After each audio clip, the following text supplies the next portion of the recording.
What is my favorite mode of travel when in a different city? Taxi, Lyft, Uber, or a rental car? Or do you hop on a bus or a train to get around? In general, it is Lyft. But I see the quartet of words, favorite mode of travel, and I need to tell you how much I love trains. I love trains. Trains are the best. Trains are my favorite mode of conveyance, bar none. And we've done a lot of train trips in my family. Early on, in the early aughts, my wife and I took the train from New York up to Montreal and back. That was crazy fun. For our honeymoon, we took the train from Oakland to Seattle and back. And well, that was really, really great. Here's how much we love the train. We're in Seattle. We got one more day in Seattle before getting back on the train to go home. And we're like, yay, tomorrow, 22 hours on a train. Can you imagine feeling excited about 22 hours on a plane? I can't.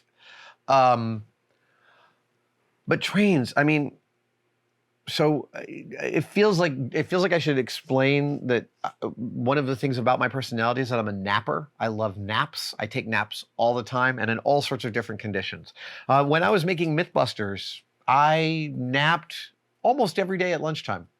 If we were in the office, I would literally lie down on the carpet underneath my desk, I had a little office, and sleep for 45 minutes. So I'm a napper. And if you're a napper, and like also for me, getting my required amount of sleep is absolutely paramount. And so if I have a night, I can take one night where I don't get enough sleep, but if I've got two, I will nap to bring the level back up. I think of sleep as a bank account and I keep it topped up.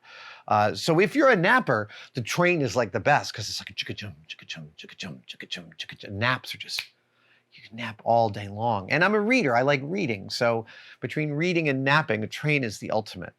The other thing that I love about, we have also taken the train from San Francisco to Chicago. Unfortunately, halfway through that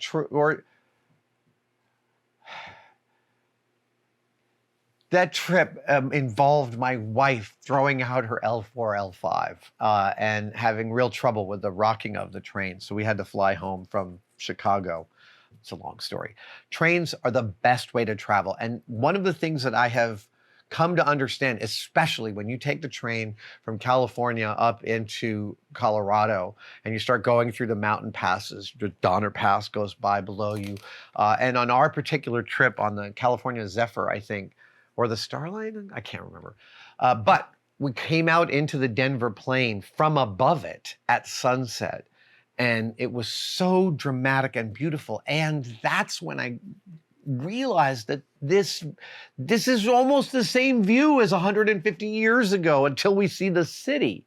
Like the view out the window of a train hasn't really changed much for most of your train ride. And I find that sort of feels like it connects me to history a bit in a lovely way.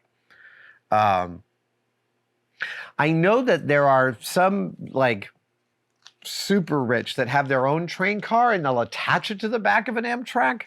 I've always wanted to find out if there's a way for civilians to do that. Like, could I get 20 of my friends and we could rent a train car and go to New York? My research has yet to call up something that would make that financially feasible, but I still would like to do that. Ooh, yeah, I still would like to do that. Trains are the best, man. Train trips that I want to take. I want to go from BC to Banff. Yeah, I want that train trip. That's definitely one. Years and years ago, Mr. Heineman took the Orient Express, but Jamie, such a one of God's own prototypes. He was like, we rode it in the opposite direction. We rode it from China into Russia, and my opinion was that that's probably the lesser traveled of the two routes. And he was like, I was absolutely right. They had the train to themselves for like 2 whole weeks.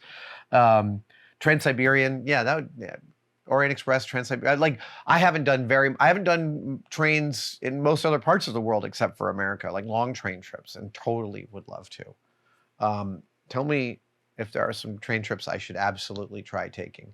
Treyorrrr with 4 R's, Treyorrrr. On your last video, you mentioned traveling a lot. As someone who travels constantly for work, I've been struggling to find creative hobbies which keep my mind active while also being easy to travel with. How have you run into this issue, and what advice would you give to a full-time traveler who loves being a maker? I once sat next to a guy on an airplane who was tying flies during our cross-country flight. He was tying casting flies for fishing. There are plenty of building hobbies that can be constrained to be very small. My personal method, hold on, I'm just going to grab it. I'm about to travel for the better part of the next month, and I won't get a lot of time to make stuff in that time.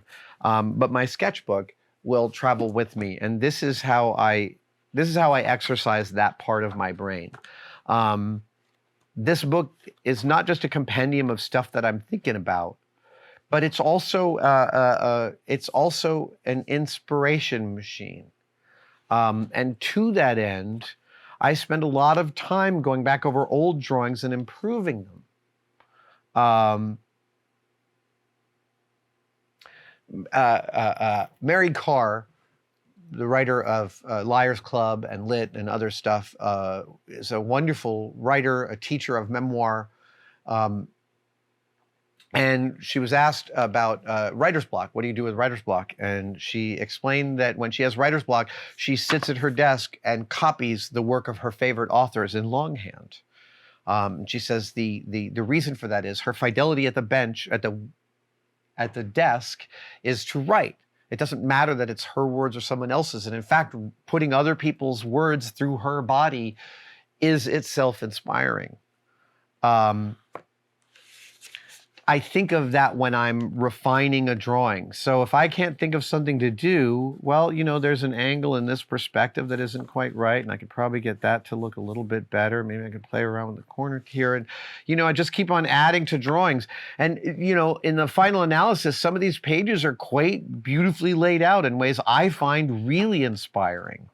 And sometimes I'll keep drawing stuff after I've built it, just because I want the drawing to look better. My design aesthetic, if I have any design aesthetic specifically, it's like mid 20th century popular mechanics exploded diagrams of builds. That's like my all-time favorite. And so I come in and I do, you know, all sorts of little shadings, and I try different ways of drawing. And some of these pages vex me because they're like, that needs a little more refinement. And again, I might sit on a plane a week from now and just sit and make these lines darker and give them some shading and sort of, I feel a little bit better about that page, and then move on to the next one. That's all a way of sort of keeping my creative brain bubbling along. And then, you know, in that exercise, I often see things that I didn't realize. Oh, actually, wait a minute. This could be part of that thing that I wasn't thinking about. Good luck. That's a tough one. We would go, when I was a kid, we would go to this summer house my family has for a month in the summer. And I know now what I didn't quite realize back then, that was really difficult for my dad to leave his painting studio for a month every summer.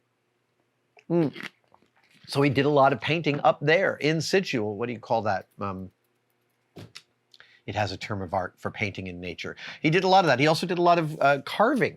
I remember a summer, and honestly, now that I think about it, he's probably, at the summer I'm thinking of, I'm like 10 years old, so he's younger then than I am now.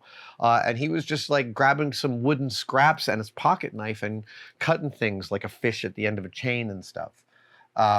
And that was all part of that same process. Thank you guys so much for watching, and I wanted to briefly mention that you could become a tested member. I know, everybody is competing for you to become a member of their thing. What I want to express to you is that the Tested membership has become such an important part of the Tested family. We get tremendous feedback from the Tested members, and they expand the stories that we can tell and the things that we have access to. And you can become a part of it right now by clicking on the link below. See you in the chat.